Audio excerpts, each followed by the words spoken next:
I'm Loretta Mae Davis. I've been running Loretta's Inn for 25 years.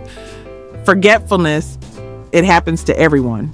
People forget their phones, their wallets, their chargers, normal everyday things. But what happened to me one day was absolutely the pinnacle of forgetfulness in human history. It was Monday morning. Around 10 a.m., a couple came down to check out. A middle-aged, calm-looking man and his wife. The man walked up to the reception desk and handed over his credit card. We're checking out. Room 203? Of course, sir.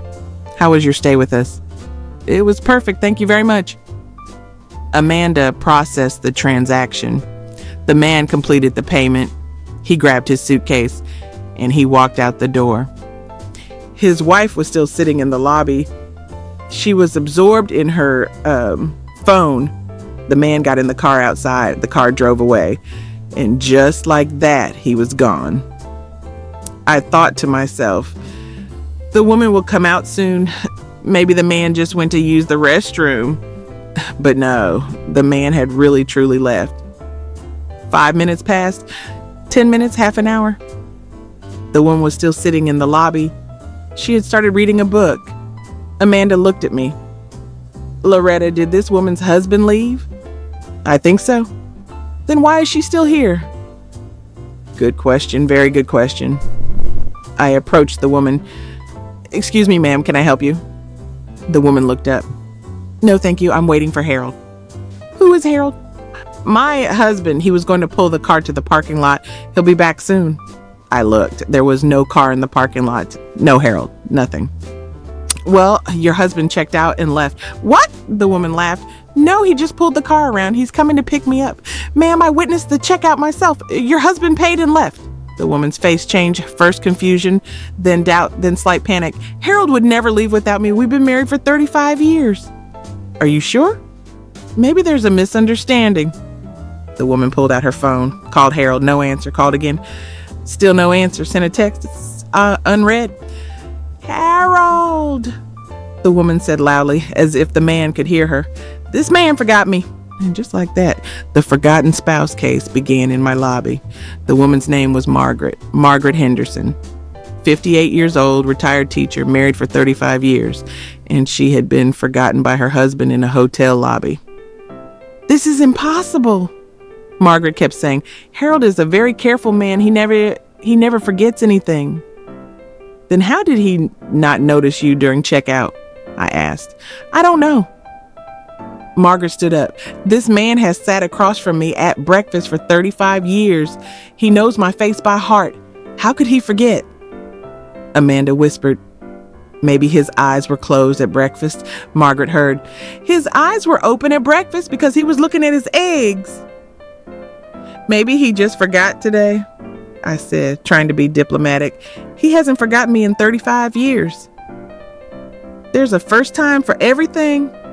Margaret looked at me in such a way that I understood silence was the best option. An hour passed. Harold still wasn't answering. Margaret had called hundreds of times. Messages, voicemails. She even tried fax. Yes, the woman used the hotel's fax machine. Harold doesn't read fax, I said. He used to 35 years ago. There was no point arguing with this woman. 2 hours later, Margaret had fallen asleep on the lobby couch. Maria brought a blanket. Amanda made tea. I continued trying to reach Harold. I had gotten his number from the woman's phone. Evening came. Harold was still missing. Margaret had woken up and was now pacing the lobby. 35 years we've been together, and the man left me in a hotel lobby. Maria whispered, maybe he wants a divorce. Maria, I said, just an idea. Margaret spent the night at our hotel, free of charge, of course. We couldn't throw the woman out on the street. We gave her the old room, 203. Margaret lay on the bed but didn't sleep. She watched her phone, waiting for Harold's call. This man will realize when he gets home, Margaret said to herself. He'll open the refrigerator, ask Margaret, what should we eat? When there's no answer, he'll understand. He has to understand. The next day, Tuesday, Harold was still missing. Margaret sat in the breakfast room, eyes red, drinking tea. Mrs. Loretta, Margaret said, what am I going to do? My home is 500 kilometers away. My wallet stayed in the car. I only have my phone, and my husband forgot me. I thought about the situation. I needed to help this woman. Mrs. Margaret, should we call the police? Maybe something happened to your husband? No, said Margaret. Nothing happened to Harold. He's just stupid. I've known for 35 years how absent-minded he is. Then what should we do? We wait. Harold will realize sooner or later. And we waited. Tuesday passed. Wednesday came. Margaret was still in the lobby. She had become part of the hotel family. At breakfast, she was giving recipes to Marcus. In the afternoon, teaching English to Maria. In the evenings, playing chess with Tommy. Tommy lost every time.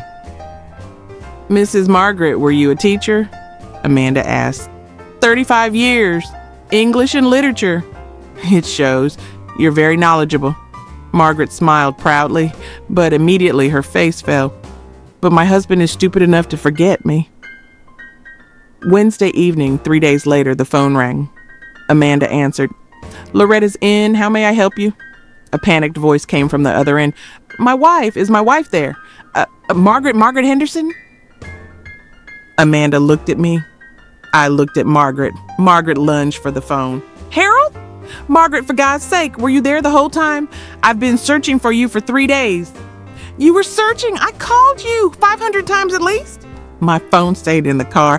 The battery died completely. When I got home, I realized you weren't there. I opened your suitcases. Your things weren't inside. I asked all the neighbors. I called the police. I called every hospital in the area. I even called morgues. Morgues? Margaret, 3 whole days had passed. I didn't know what to think. I thought something terrible had happened to you. You forgot me in the hotel lobby, Harold. Silence. What? You checked out and left. I was in the lobby. A longer silence. Margaret, I thought I pulled the car to the parking lot. Then I thought I left the hotel and drove home. I assumed you were with me, but you... I was in the lobby, Harold, looking at my phone. But I thought you were in the car. I thought you were sleeping with your eyes closed. I talked to you the entire drive. Nice weather, isn't it, Margaret? I said. Are you hungry, Margaret? I said. You didn't answer, but you're a quiet woman anyway. Margaret's face, I can't describe it, a mixture of anger, shock, laughter, and helplessness. Harold, did you talk to an empty seat for 500 kilometers? Apparently, yes. The lobby fell into silence. Then Maria couldn't hold it and started laughing. Then Amanda, then Tommy, then me, and then Margaret. 35 years, Harold, 35 years. And you left me in a hotel lobby and drove home talking to an empty seat. Margaret, I'm so sorry. I'm coming right now. Stay there. Don't move. Where would I go, Harold? My wallet is in the car. Harold arrived at the hotel within 4 hours. He probably exceeded the speed limit. He'd pay the tickets later. He got out of his car, ran into the lobby, got on his knees in front of Margaret. Margaret, love of my life, my wife of 35 years. I'm so sorry. I'm an idiot. I know that, Harold. I will never forget you again. I know that too because I'm putting a tag around your neck. It will say, don't forget Margaret. Everyone laughed. Even Harold laughed. And then Margaret laughed too. They checked out, this time together. Harold was holding Margaret's hand tightly. The car was in the parking lot, and this time both of them would get in. Mrs. Loretta, Margaret said before leaving, you took care of me for 3 days. Thank you. You're welcome, Mrs. Margaret. You've become part of our family already. We'll come back for our anniversary, and this time Harold won't forget me. Harold swallowed. I promise. And they left, hand in hand together in the same car. A year later, they really did come back for their anniversary, just as they'd promised, and Harold didn't let Margaret out of his sight for a single moment the entire stay. They even went to the bathroom together. Margaret stood guard outside while Harold was inside, and vice versa. Welcome to Loretta's Inn. Here, sometimes the husbands forget their wives in the lobby, but eventually they always come back. And they never, ever forget again, because love is stronger than forgetfulness.